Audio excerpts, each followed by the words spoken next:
Good evening, everyone. Thank you for coming. Nice to see you. So, Tim, I have a question. What do you think? 8 times you read that in the last 2 years? Pretty close. Are you yelling less? Yes. Then it's working. See, that's awesome. We open a similar book before our gospel at home, and there's times we'll open the same message week after week, and somebody in the house needs to hear it, right? And it makes sense. I needed this one, the yelling part, because I for those of you that know me, I have 3 teenage daughters, and I lost my cool a couple nights ago, and I wish I heard that sooner, because I would not want to hear that conversation on tape. So thank you for the reminder. The talk tonight is about unexpected help. I can take no credit for the content. I simply read some material, put the thoughts on paper, and I'm going to share that with you tonight. The references or the sources for tonight's talk, the first one is Our Road to Damascus, chapter 6. Dan Assisi was here recently. He gave a talk previously on his book, so we're going to cover chapter 6 of that today. And then chapter 9 in the Spirit's book, because I think it ties in really well with the topic of unexpected help. How many of you have experienced unexpected help in your life? Right? All of us to some degree. How many of us probably turned away unexpected help because we weren't really looking for it or thought we could do it all by ourselves? All of us, right? Yeah. And that's what we're going to talk about tonight.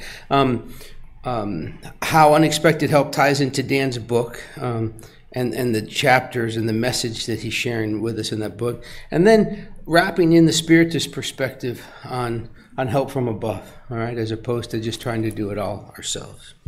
So let's jump in and start doing this. Let's see. I'm going to have problems. No, we got it. So in Our Road to Damascus, I love the foreword. This is the first thing you read as you flip through the page. And it's so apropos, I think, to us, right? Because if you're like me, right, we're all human, right? We all get in our rut, if you will. You know, we get up, we go to work. Tim and I were talking about this, right? You get up, you go to work, you have good intentions, maybe to work out or to eat healthy. You live your life in your rhythm or your routine. And this is really for us, right? Awake, you that sleep, right? And rise from the dead, and Christ will shine on you. In other words, Christ is a great example on how to live, and we're going to dive into that a little bit more today. When we find ourselves in that deep sleep of life, right, where we're tied to the material, when we're not necessarily thinking about our moral evolution, when things get down, he's there for us. His example is there for us. And we're going to talk more about that as we progress. In Our Road to Damascus, there's 7 lessons that Dan writes about to teach us. The first one's obvious, right? In a group, but alone. How often are we with other people, but we feel alone, right? Often, right? A destabilizing moment. Remember from that book, or if you haven't read it, what was the destabilizing moment? Saul, right, who's chasing Christ and wanting to kill disciples, comes face to face with Christ. So that was his destabilizing moment. It took him out of his routine. The courageous question in this book, remember? What shall I do, right? He's confronted with a destabilizing moment. He's confronted with Christ and the conversation, and he asks Christ, what shall I do? The temporary blindness in Saul's story, in Paul's story, is actually losing his vision and having to rely on help from others. Our temporary blindness could be any confrontation or difficulty in our life. Don't have to say it out loud, but if you think for just a couple seconds, I'm sure you can think of a temporary blindness that you experience, a difficulty, an adverse situation, a challenge that you had to overcome. And in most cases, if we're patient and we work, things work out, right? At least I found that to be true. Even though at the time it doesn't seem like it. Just like Saul was so confused about what he was going to do in that chapter. The next lesson Dan tries to teach us is the decision to go ahead. Wherever we find ourselves, whatever challenge we're confronted with, at some point we have to decide to move forward, right? To to take action, to take that first step. What's the saying? A journey of 1,000 miles or 100 miles starts with what? One step, right? The first step. We've got to make that decision. We're going to talk in detail about the lesson of unexpected help. So I won't go too much into that now, but as I stated earlier, we've probably all benefited from that, and we've probably all turned away from it at times because we weren't really open to receiving it. And then ultimately, he wraps it up with a different Damascus. When we go through these lessons, when we go through these experiences in life, we grow, we evolve, and wherever we live, we could say a different Orlando, right? A different whatever, wherever. We're different as a result of going through these lessons and working through these challenges. So in this chapter called Unexpected Help, Dan reminds us that, listen, you're going to feel alone at times. You're going to be facing challenges, and you may be in despair. You may want to give up. But he reminds us that help always comes, right? As long as we're committed to moving forward. You can be in a really bad situation, down in the dumps, and not trying to work or progress or put that one step forward. And help could be right there in front of you and pass you by because you're not ready to receive it or you're not open to receive it. So he reminds us that as long as we are committed to moving forward, we're never alone, and that help is on its way. Make sense? Yeah, awesome. He also says that it's easy to lose sight of the fact that there's a higher power, if you will, always looking out for us, providing, opening doors. There is that promise from a spiritist perspective of moral progression, right? Law of progress. That even though it may seem slow and you may do everything in your power to slow it down and increase your suffering or your effort or the pain involved in growing, regardless, every life that we live, we are going to grow. Some slower than others, right? And we should never lose sight that we have protection, we have intuition or direction from those that have gone before us. We have the example of Christ. And all of this, if we are open to it, is nudging us forward, and ultimately we will progress, whether we know we want to or not. Kind of like autopilot, right? Just with a lot of turbulence sometimes. So he recaps the book, right? Or in this chapter, he recaps Paul's or Saul's progression to Paul, and he reminds us, like this unexpected help in Paul's situation was Christ first appeared to Saul unexpectedly, right? Saul was on a mission to Damascus to go hunt down disciples of Christ and bring them back to Jerusalem and put them on trial or to persecute them, right? In that process of Saul losing his vision and being alone, Christ sent Ananias, right, to him. And what did he do, right? This is one of the people that Saul was going to persecute. And Christ sent this unexpected person to Saul to help heal his vision. In my life, in your life, it may be far-fetched to think Christ is going to come to me or to you. And we might say, how does this apply to me, right? But we have to remember that this unexpected help comes in many different forms. It could be a spirit. It could be a vision. It might be Christ himself. I'm not suggesting that can happen, but I don't know if he's going to come to me like he did Saul. But the point is, it can take many forms. It could be your neighbor. It could be a speaker up here. It could be some issue in your life, right? All of a sudden, you're diagnosed with an illness, right? Which happens, right? We're experiencing that in my family at the moment, right? We were having a situation. And it's amazing how when we are confronted with something heavy, right? Something deep, that can take the form of unexpected help. Because what do you do when you're challenged with, all of a sudden you're faced with the idea, oh man, I may not be here in 6 months, right? I'm not saying that's what's happening, but it happens, right? Perspectives change, right? There's a great YouTube video. I think Peter showed it not too long ago. But if you had X number of months and X number of weeks or X number of days to live, right? how would your priorities change, right? So if you're faced with some type of difficulty or challenge, that could be the unexpected help because it forces you to change your perspective. So it's not limited to just human interaction. And we have to remember that we're surrounded by spirits all the time. Whatever we're doing on the way into this place, whatever we've been attracting to ourselves, we all brought in entities with us, right? We brought in energy with us. This room, this house, this center has been prepared, right, by its benefactors, right? Positive. I don't know about you guys, but whenever I walk in this place, I feel like I'm walking into purified air or up higher level energy, right? And wherever trauma or distraction or challenges I left at the office or on I-4 just goes away, and I'm a happier guy. And typically, that stays with me, it leaves with me, and I'm feeling better. And that's because of this energy that we're surrounded with here, right? We all have what Spiritism refers to as protector spirits, what I would call, or most of us would call, guardian angels, right? Make sense? How many of you met your, I'm just kidding. I don't know if I ever saw my guardian angel face to face. But my point is I know that I have one, and I'm pretty sure we all do. Does that mean we all let them in, that we all let their influence impact us? No, we push them away sometimes, and we'll talk about that.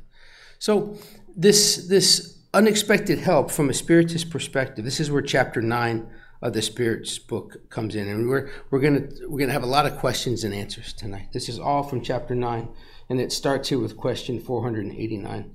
And I probably won't read all of these word for word. I think you'll get bored if I do that. But essentially, these questions pertain to, hey, what are guardian angels? Are we protected? And what is the mission, right? If these exist, what are they, and what is their mission? Well, it's pretty simple, I think, right? It's just like the name says. Protector spirits are defined as higher level spirits, right? More evolved spirits that are essentially tasked to us as a parent is to a child in a lot of ways.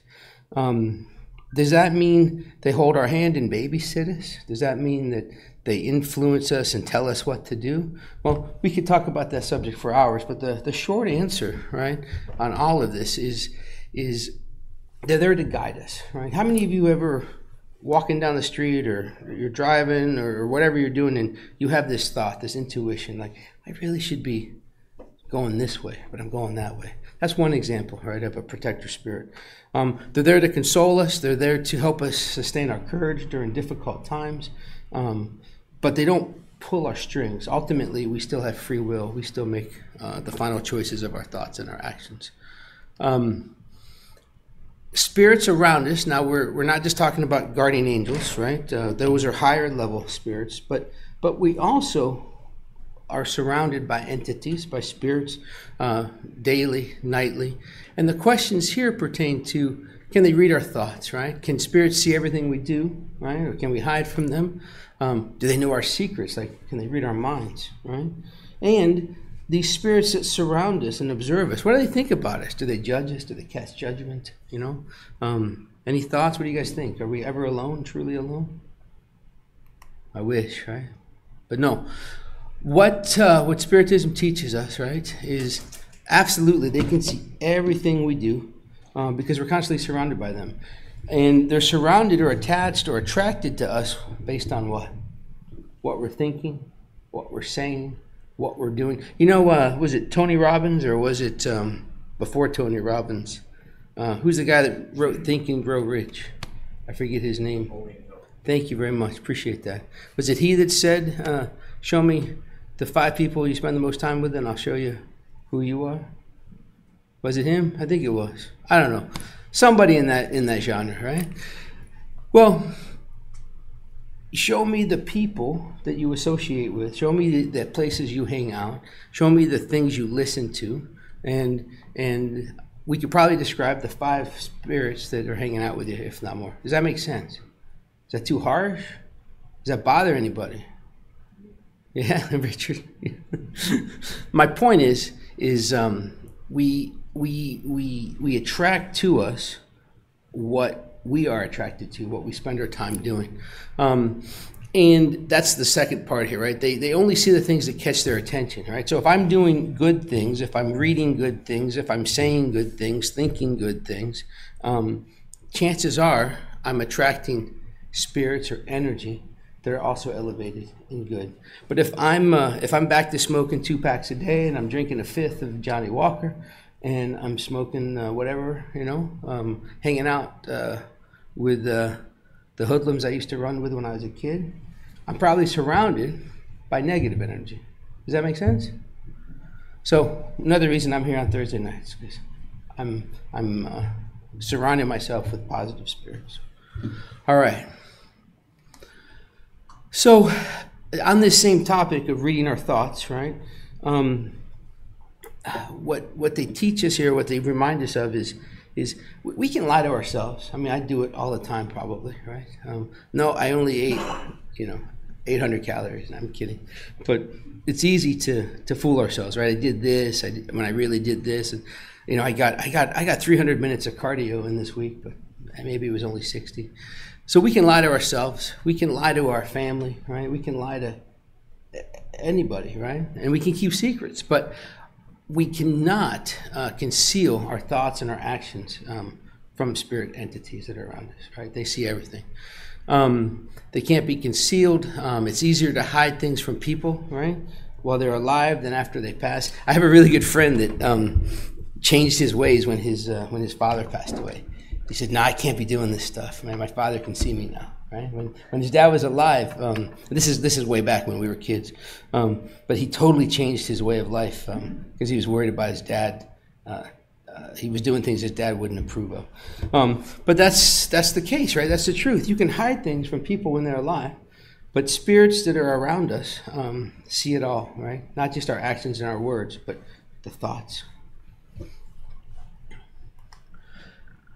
So the next set of questions run into, all right, we're not alone. They surround us. We attract what we attract based on our thoughts, words, and our actions.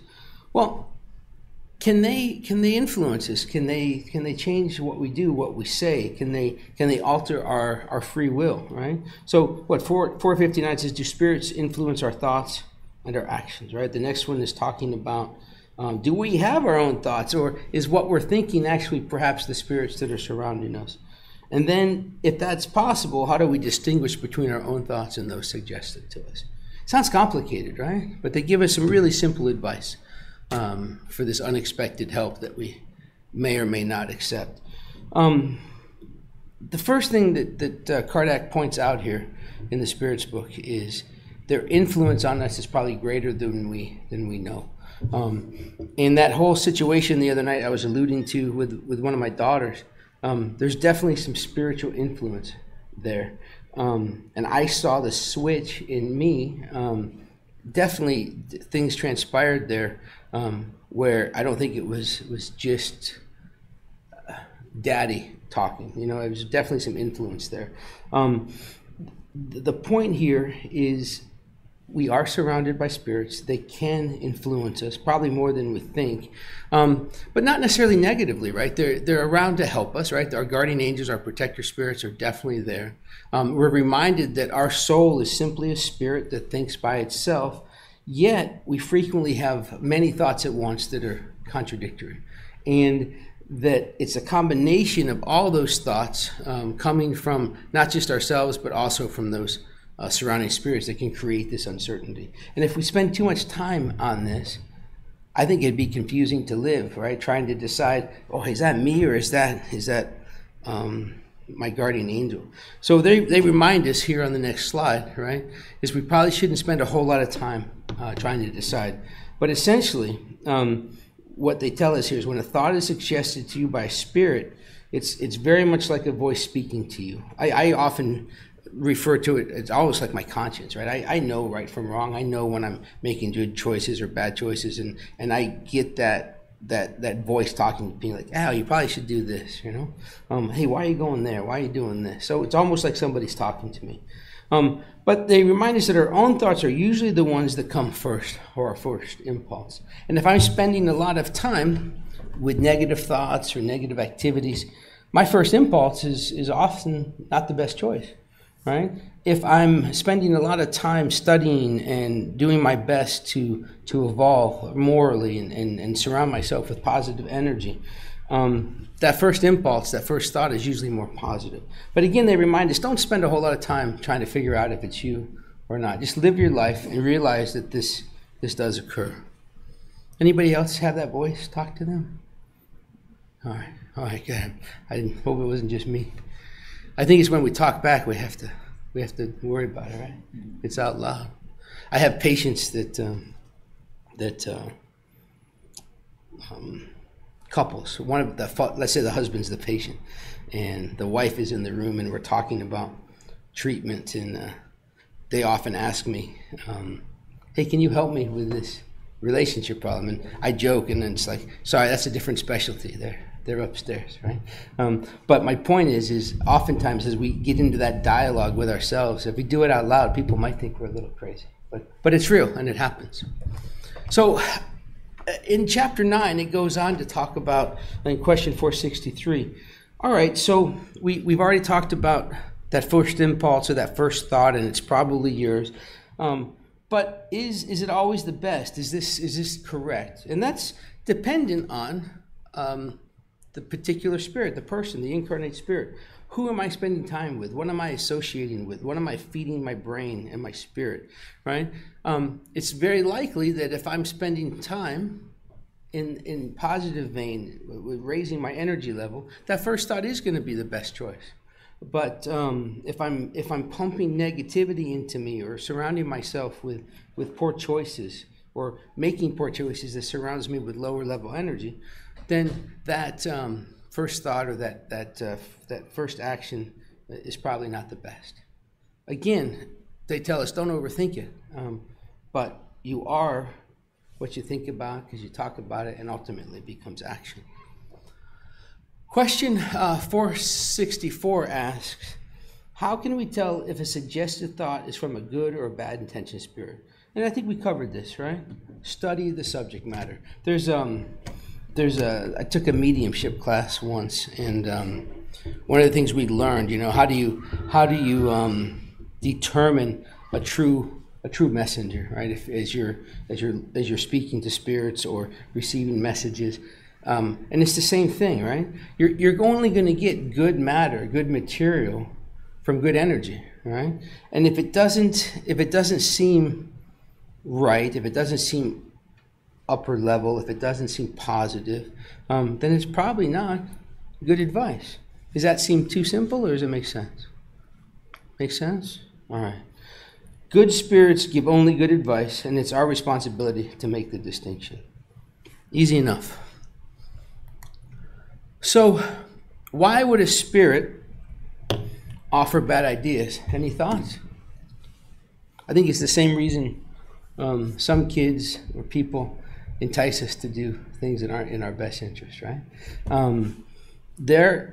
So let's think about this a little bit.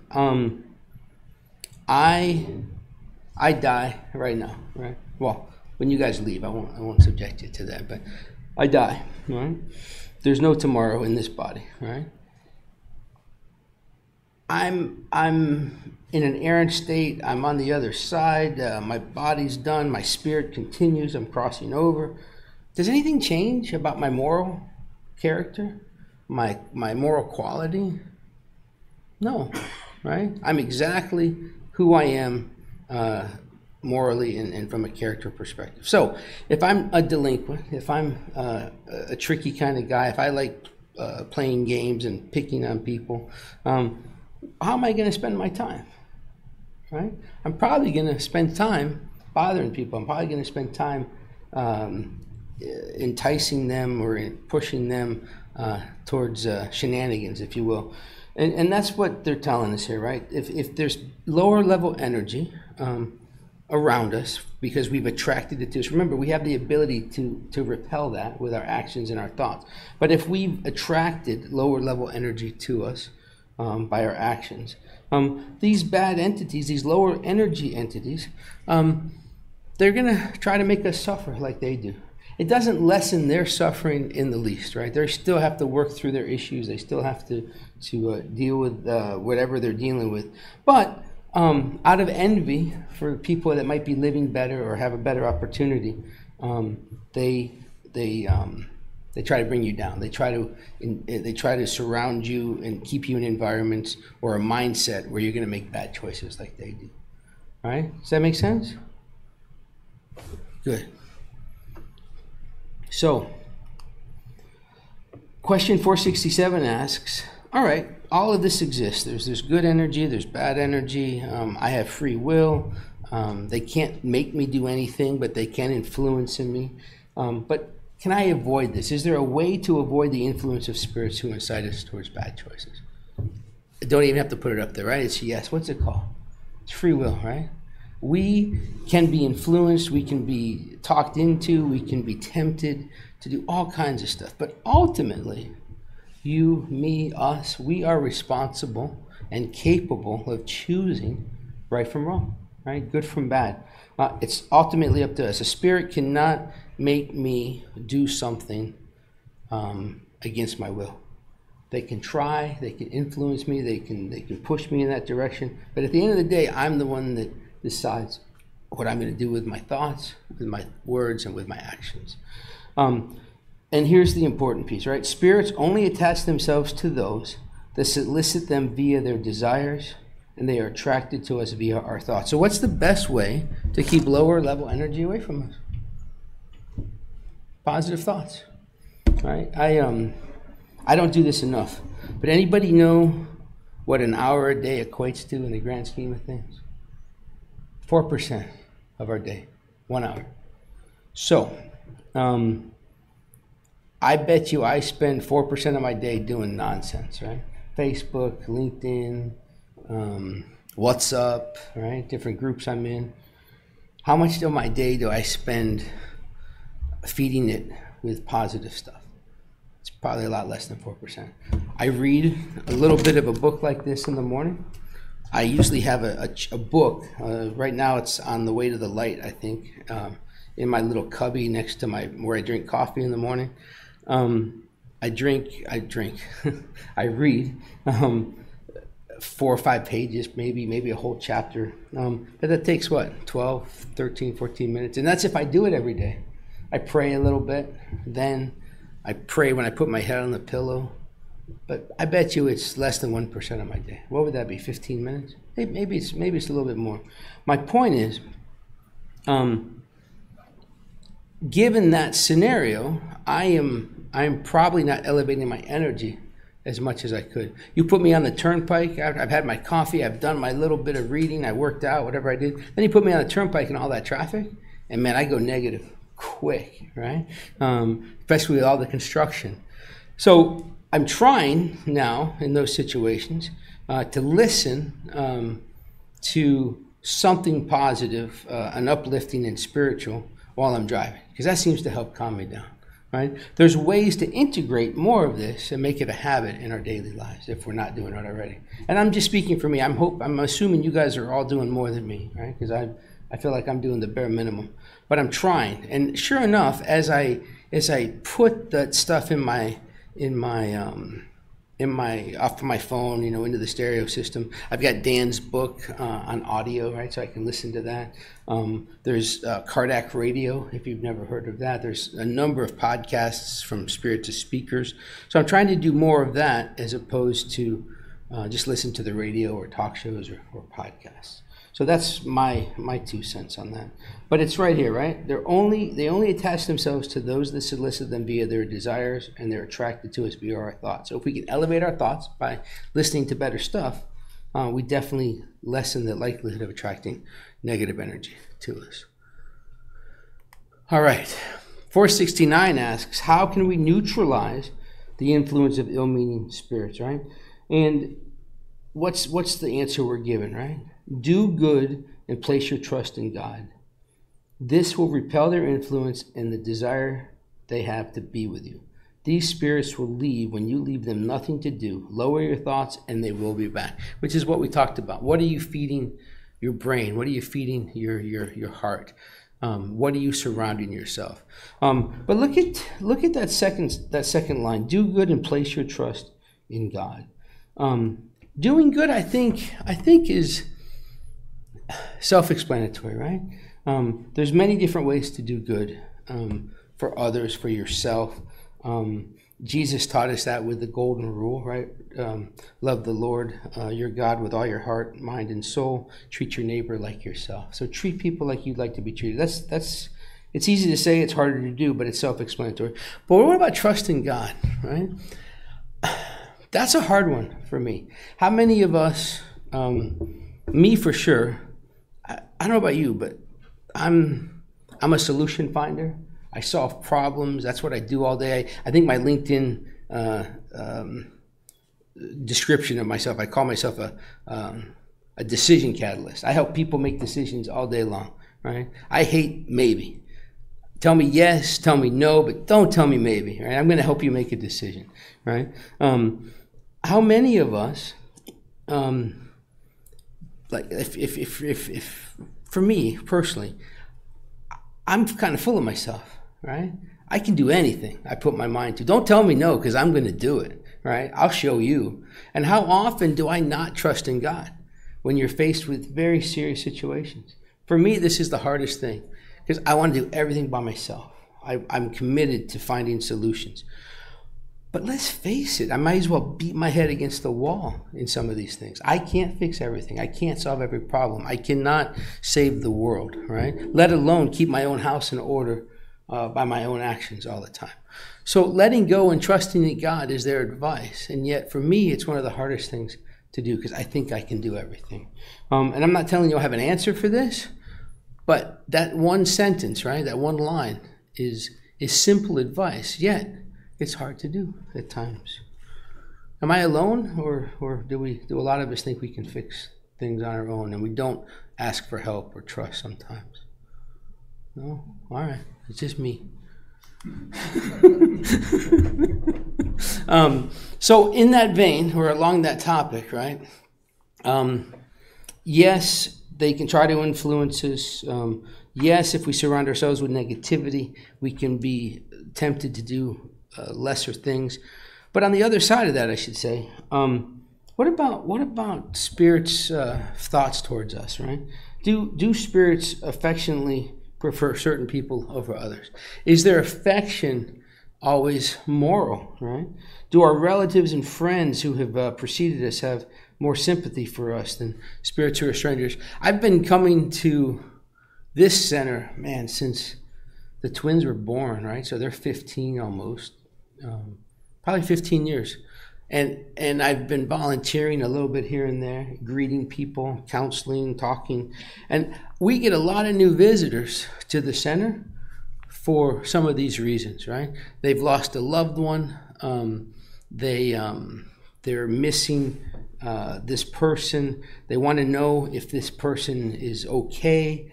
Can you help me connect with them, right? There's a lot of interest in coming to a spiritual center and trying to connect with those that have gone before. So these are all not just questions in a book, but they're everyday questions that we get asked.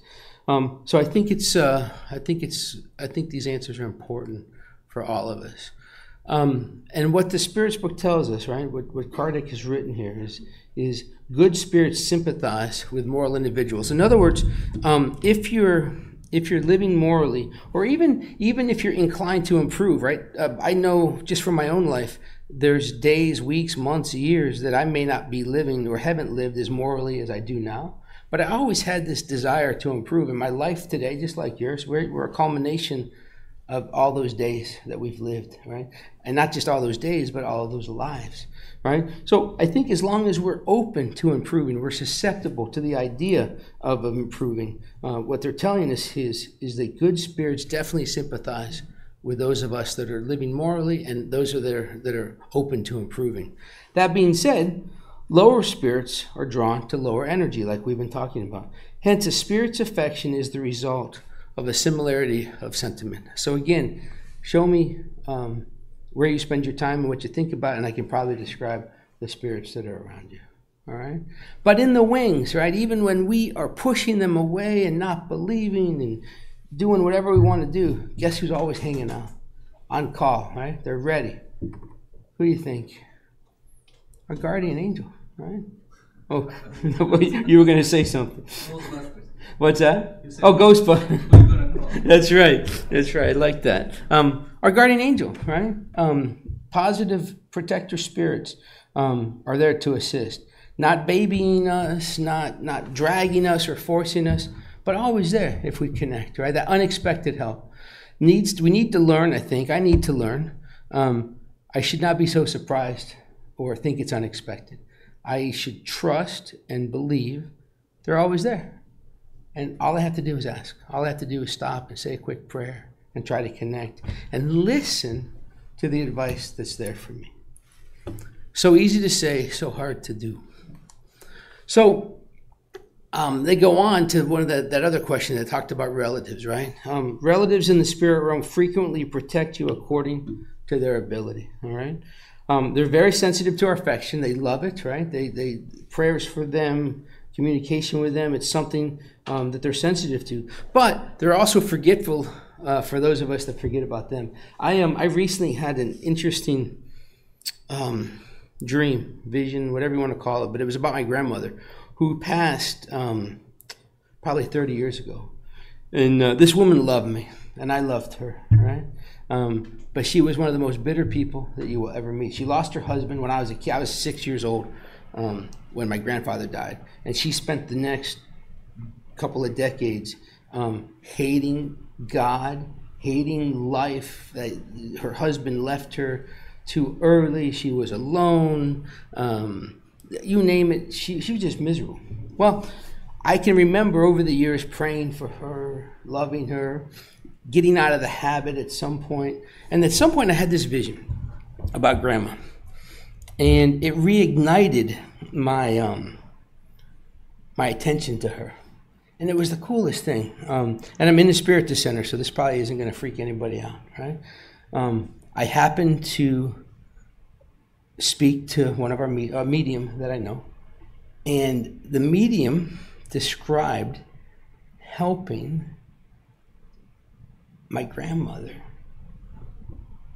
move on. For all those years, tied to the anger and the pain and the agony and the bitterness of this material life, right? And the way it was explained, and again, this I could be totally wrong, right? But the way it was explained to me was that reconnection reignited her desire to communicate. And because of where I spend time or the things I think about, it was able to connect her suffering, her need for assistance to mediums that could help. Isn't that a beautiful feeling, right? Knowing this woman I love that fed me, that cared for me, that looked after me, that I knew was miserable for years, is now at peace, right? And no longer suffering. And that's the beauty of what we believe here, what we study, right? That those that have gone before us can not only help us, but can be helped by us, right? We work together. And decades, in this example, but if you ever get a chance, pick up Heaven and Hell. There's probably one here in the library. They don't even have to buy it, right? But we've got them in the bookstore as well. Pick up Heaven and Hell, right? And I think it's in the back.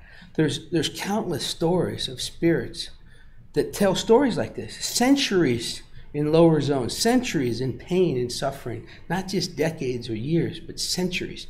But through the ability to help and to forgive and to assist, they grow and they move on, right? We all do. And that's the beauty of this, in my opinion. All right. How about life events, right? Can they exert any influence on life events? Is the rancor of these beings that have harmed us on earth, does it go away after they die? Does it end? Well, I think we already know the answers, right? Yes, to the first one. Spirits can definitely influence on life events. They can influence us in choices that we make. To the second account, no. Just because somebody that's mad at you or somebody that you hurt or someone that persecutes you on earth passes away, that anger and pain and desire to hurt you doesn't necessarily go away. They say that spirits can persist with injustice towards you, directing their hatreds toward you, right? And the way to resolve this is praying for them, forgiving them. We also have to remember to ask them for forgiveness for our contribution to the issue. And essentially, by paying back hatred with love, we can eventually help them move on. All right. And ultimately, right, we have to remember, although I've only been coming to a Spiritist center for 17, 18 years probably, give or take, and that Spiritism came to us in 1857, these are universal truths, universal laws, right? Spiritism existed long before it was penned or written down, right? But in 1857, it came to us with a mission, right? To provide support for a world in turmoil is what the Spirit's book tells us, right? Renewing Christianity as religions shrink due to power and ambition. For me, one of the beauties of Spiritism was it didn't try to recruit me. It didn't tell me to stop believing what I believed in. It was all about logic and cause and effect and reincarnation, right? And religions that I had examined or explored, to me, they were edicts. They were do this because it's the way we do it, not because it made sense or it was logical. So this really resonates with me, right? Spiritism came to us, right, in 1857 because organized religion, and due to power and ambition, selfishness and scandal, really wasn't a haven to as many people. Spiritism for me, for us, right, it lights the path for humankind by giving us the example of Christ, right? Living his example, living the way he showed us helps us evolve. And ultimately, right, it hits home with this simple little graph, right? Each one of us, right, wherever we are in our evolvement, in our path, multiple lives, who knows which one we're on or where we're going next, right? But ultimately, we are started in the bottom left. God created us simple and lacking knowledge. And over the lifetimes, over years, we will progress along this continuum, ultimately to Christ-like perfection, right? Following his example, right? We've talked about this before. I'm not a fan of the crucifixion and all the attention that act is represented in modern Christianity. To me, the lesson in Christ, the question, or the reason it's so powerful is not that he died or was crucified, but the way he lived up until that point and at that very point. Christ forgave his murderers in the process. He prayed for them, right? He showed us